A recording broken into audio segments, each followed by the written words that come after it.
It may not seem like it, but things are moving in our direction.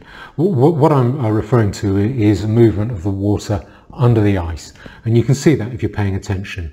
And I don't see how it could be otherwise, given the really damaging, I would say suicidal demographic, economic and cultural forces which are being brought to bear upon us.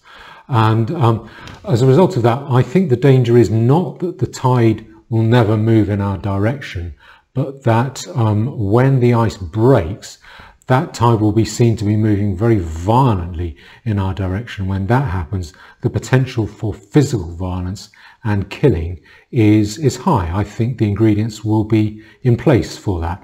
Now, a lot of people might respond to that by saying, oh, goody, at least something will happen then. That will be a relief. Yeah, it might be a temporary, feel like a temporary release of pressure, but we'll soon get flesh sick of that, and future generations, your children, will come to look back on it with shame and to say, well, it actually, for all the violence and suffering that it caused, it didn't accomplish anything, it didn't do anything, because it so seldom does. And that's why I want to make this video, specifically to warn against patriotism and in favour of what I would call a harder line nationalism. Now, the Union Jack waving left and civic nationalists, they will put it up the other way around, that patriotism is nice, soft, cuddly, a little bit of a few Union Jacks here and there, a little bit of royal family, doesn't do anyone any harm, but apart from that, all are welcome, everyone is welcome in. No, what that leads to is a piecemeal ratcheting up of exceptions from that idea, and a gradual increase in hatred or rejection. Now, as you know, I think the problems of multiculturalism will be solved when the state breaks down. I think this is more or less unavoidable. I hesitate to use the word inevitable, but I think it is unavoidable. What I think is likely to happen is either because of demographic reasons, because of mass immigration, but more likely through economic forces, the bursting of the debt bubble and the financial and fiscal and monetary policies that are being imposed upon us, eventually hitting the buffers. I think that the state is likely to go broke. I think when that happens, the welfare state will go broke. And that means hospitals closing, town halls shutting up shop, rent rebates and dole money ceasing to get paid, care help for older people ceasing to be put in place. And then I think people will get very angry, and people will say, okay, the social contract, that has broken, our duty to accept the authority of the state, that has gone, I'm now angry, and people will be in a mindset to set fire to town halls. And then I think the system will break down. When that happens, I think that the ethnic and racial separation that we have, it will go from being de facto separation, de facto racial and ethnic fault lines, to being formal, hardline, obvious, explicit ethnic fault lines and divisions across society. And I think people will mix with their own kind in order to get security. That when society divides like that, I think the thing that we need, or I think at that point, people will think, we will think, or be tempted to think, that we have lost. But I think that is the point at which we have won, or at least at which we have the potential to win. I think the crucial thing at that point is to make sure that we still have access to law. When the state is broken down, so the state can no longer provide law, we need to find it for ourselves. And that will be the fork in the road as to whether we succeed or whether we go down a path of ineffectual violence.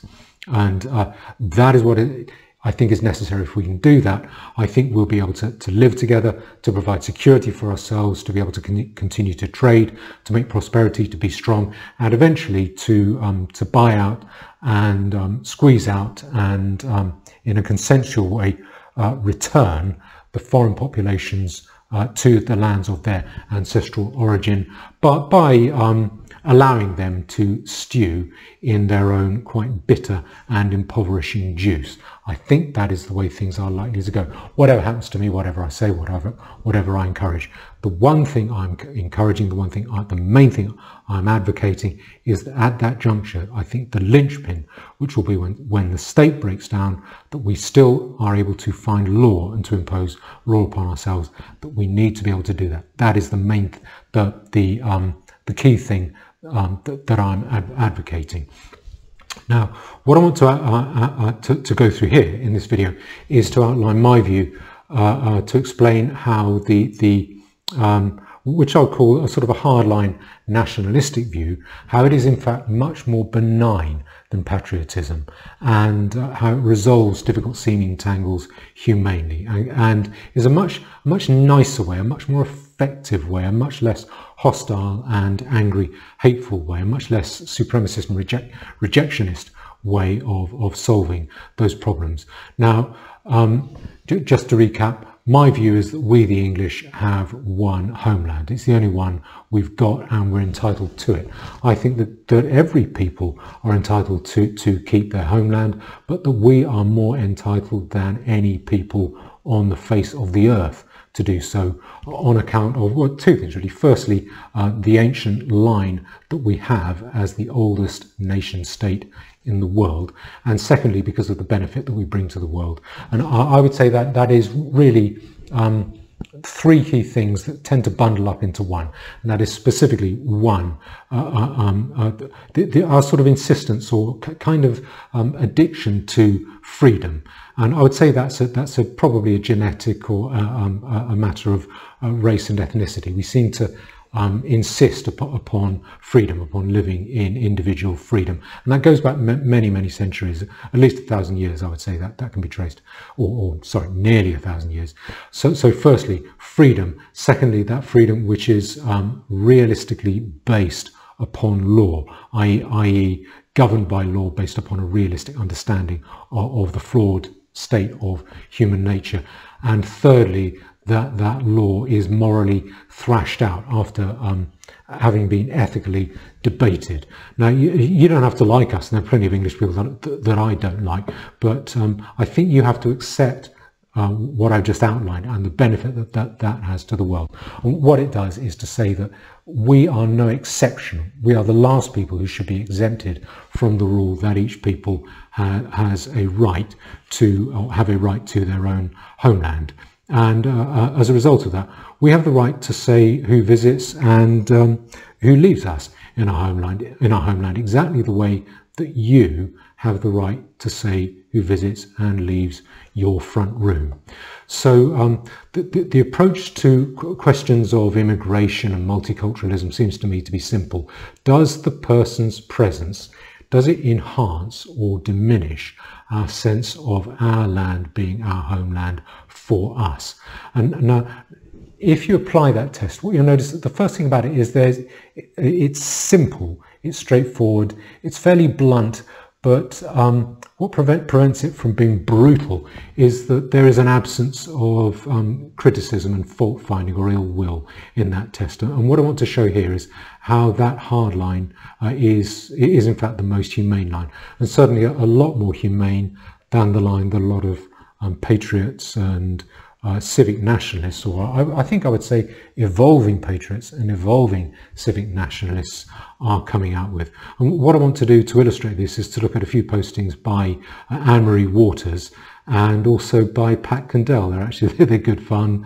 They're quite funny. I find each of them quite amusing. And I mean no hostility or no criticism or ridicule of them here.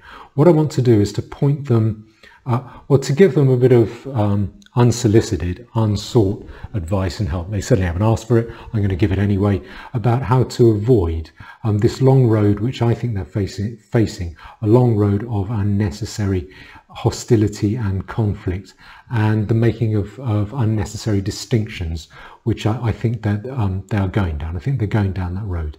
And if either of them, particularly Anne-Marie Waters, wants to have a courteous debate with me about this, I'm more than happy. But first I want to deal with a Twitter exchange that Anne-Marie had.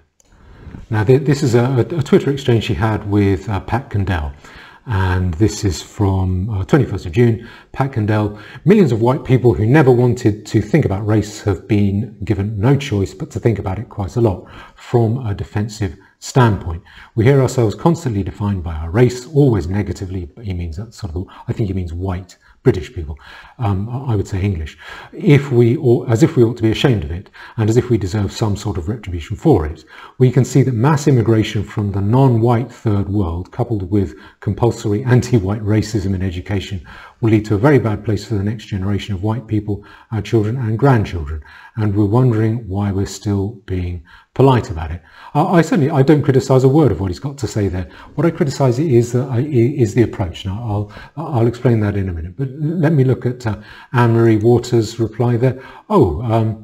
She didn't make a reply. This tweet from the account no longer exists, and yes, she had deleted her account, but don't worry, I managed to get hold of it in the Google cache. So there's Pat Condell's tweet there: millions of white people who never wanted to think about race, etc., etc. What Anne-Marie said in reply. This is what I find. I find what he said interesting, because I think he comes from a position of being quite strongly anti-racism, not liking racism, not suffering anti-racist fools gladly, but really wanting to avoid racial distinctions himself, and being primarily about criticising the doctrine of Islam, which is not a race. But I think Anne-Marie Waters is a bit more explicit about this approach of finding exceptions to that anti-racist line. So what she says is, I never thought of myself as white, and I never held any negative feelings towards black people. That has changed. I now feel, in scare quotes, white, and I'm in a place where I feel the need to defend us. I'm also developing a very negative view of black people, as are several others I know. Now what I think we're seeing there is people moving away from evolving away from the staunchly anti-racist, or if Islam critical position, to I'm anti-racist but with this exception or with that exception, kind of evolving those views. And what I'm arguing for is no, rip the band-aid off, go straight to the hard line.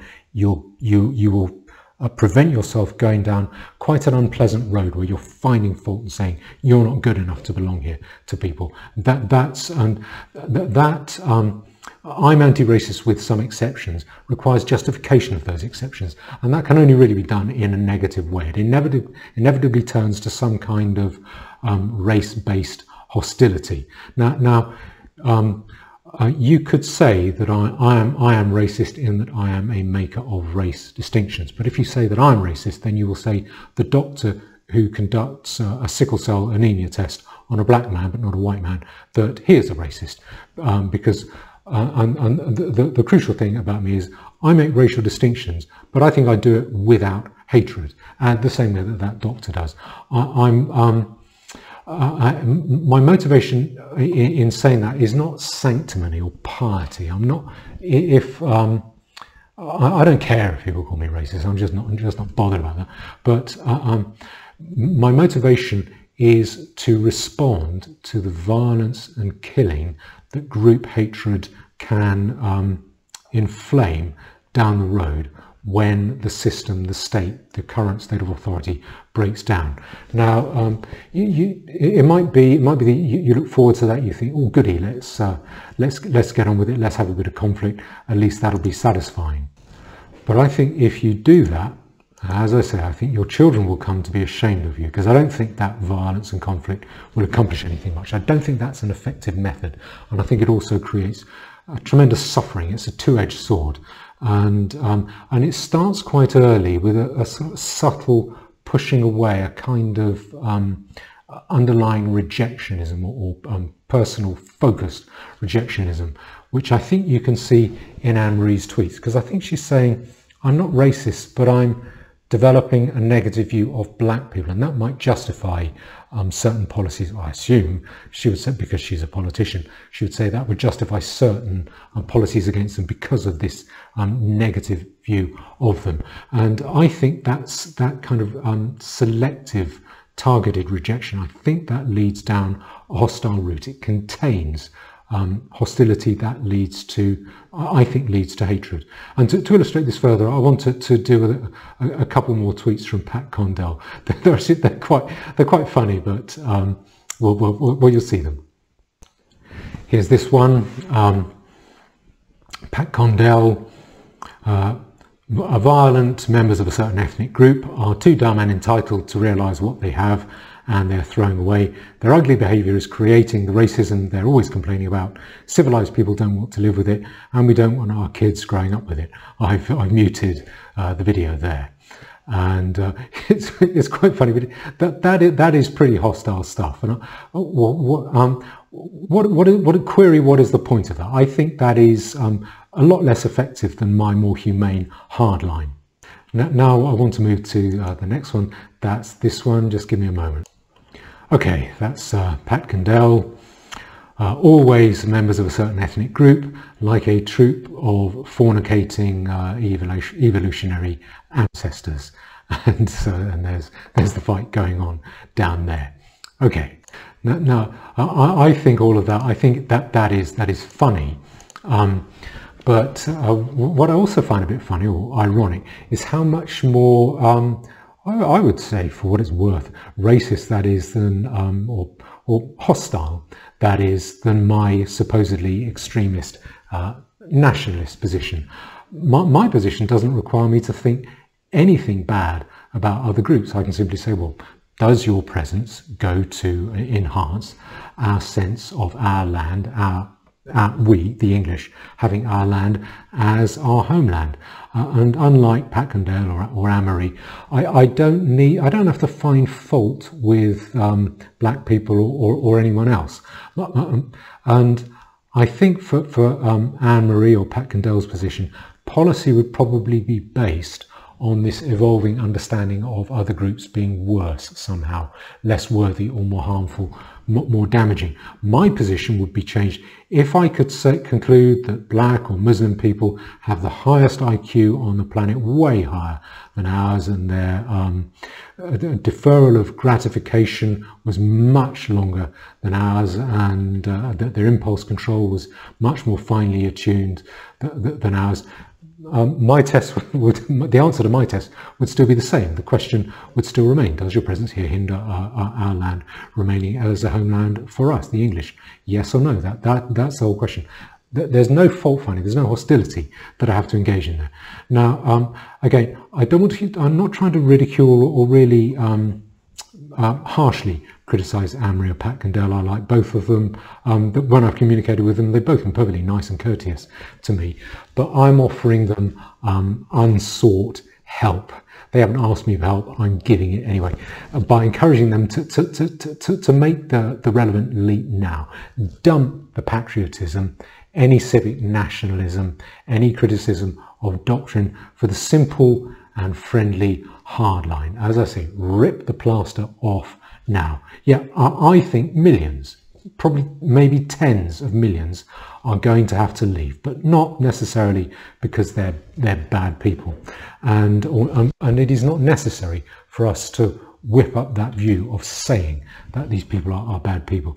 And the less hostility you have for them, the more likely you are to find humane ways of accomplishing that repatriation, and that is less likely. That humanity, that decency, that's the civilized method, that's less likely if you are rejecting people because you're identifying specific dire faults in their nature. And I think the hard line that I take, it clarifies a lot of other problems. First, it stops us tying ourselves in knots over classifications of how you approve of people and who you approve of and how you don't. And to do that, I want to look at an Anne-Marie Waters video, which I actually find a little bit amusing. It might be a little embarrassing for her, but she did it 3 years ago now. Let me just bring it up. You want a woman-hating, gay-hating, black people-hating, Asian-hating party. This is not it. We are sensible, reasonable, fair-minded people. And yes, I still want Britain to remain demographically a British majority. Yes, I do, but that is completely different from rounding up innocent people and throwing them out of the country. If that's really what you are after, if that is a proposal you take seriously, once again, I am not the person for you. We cannot do these things. We cannot go to Germany in the 1930s. We can't. I won't. It's not who I am. I am not that person. Okay, what you see there is, I think, Anne-Marie getting herself into quite a few knots. Firstly, I think there's an underlying assumption that, well, of course, Britain will always remain more than 50%. Why 50%? Why is it okay for Britain to be only 50% or England to be only 50% ethnically English? I think that's way too low. And also, why is it a basic assumption that it's impossible that could be exceeded within a short space of time? If you look at the schools figures which I've been through, we're not very far away from that being achieved, that 50% mark being passed in the schools.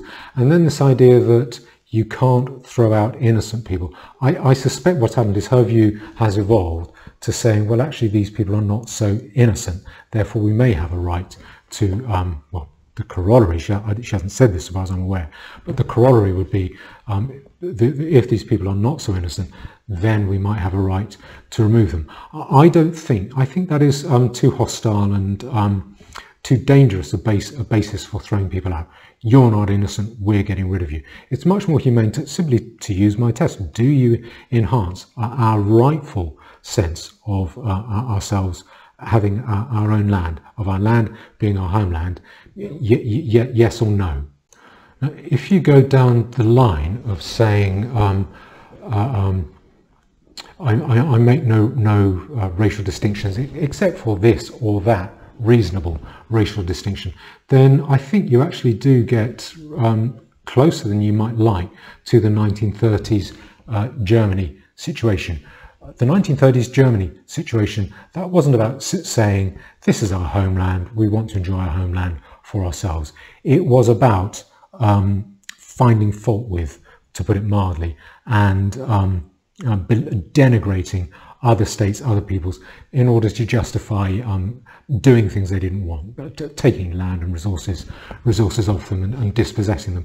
In a similar way, for different reasons, to a far lesser extent. I'm not calling Anne-Marie Waters a Nazi or a fascist or anything, but I'm saying the reasoning she's expressing is much more likely to go down that road than mine, because what you're doing is you're saying this group, well, they're not innocent, or they have these faults, I have a bad opinion of them for this or that reasonable reason, and therefore that gives me the right to repatriate them, although she's not yet talking about repatriation.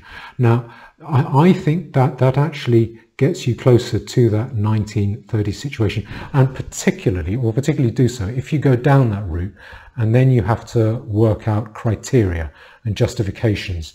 You will get into the 1930s situation, which went on in Germany for about a decade, from 1933 up to the Wannsee Conference in 1942, of not really being able to define a certain racial category, who fit into this racial category and that racial category, and who didn't, with it being a question that got batted back to and fro, and not ultimately settled, despite some really quite absurdly detailed guides, which you can find online.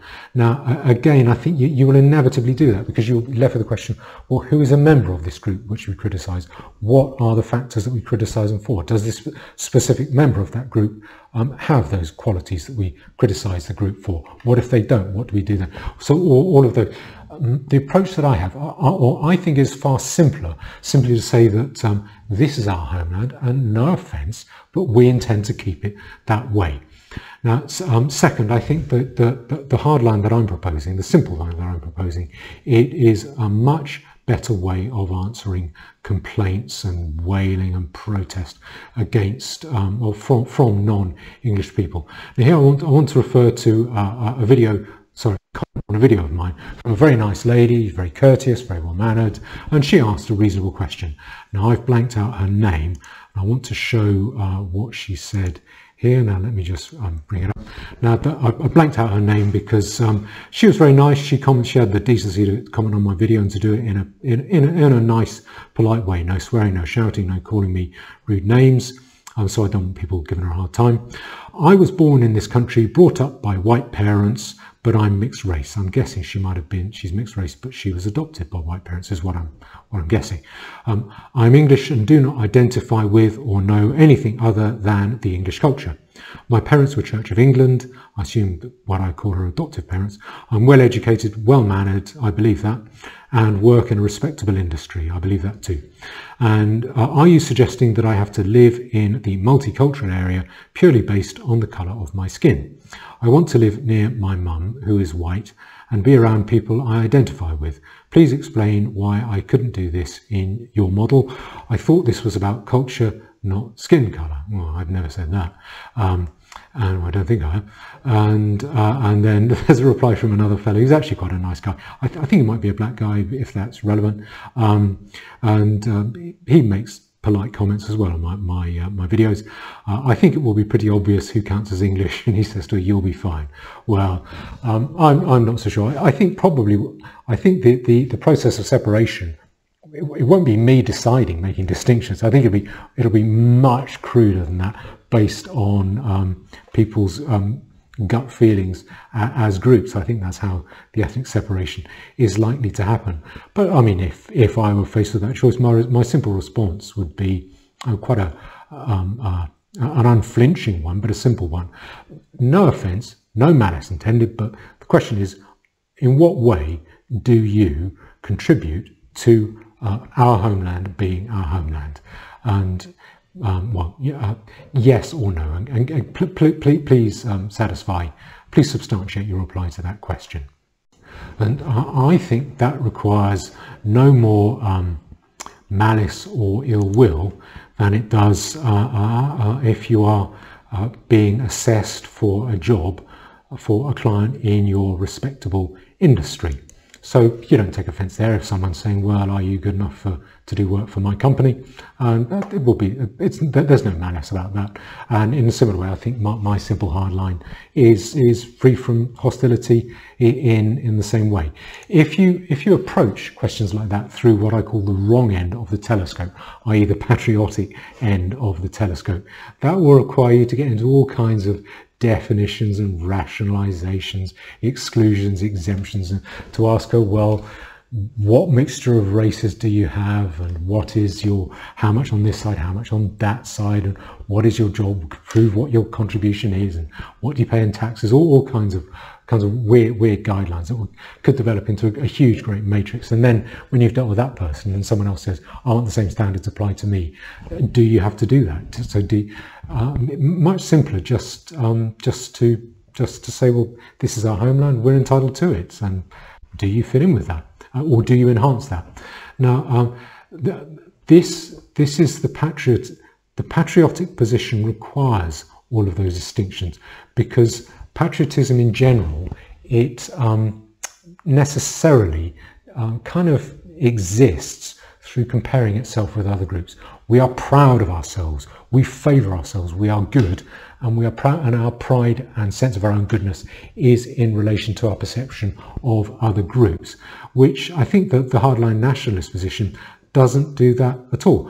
I don't care. I'm quite happy to admit that other nations may be far better, far nicer than my nation. It is simply that we are a nation. We are a bunch of people, and we have the right to our own homeland. So I don't particularly care if other people think they're better than me, or if they think their group is better than my group. It is irrelevant.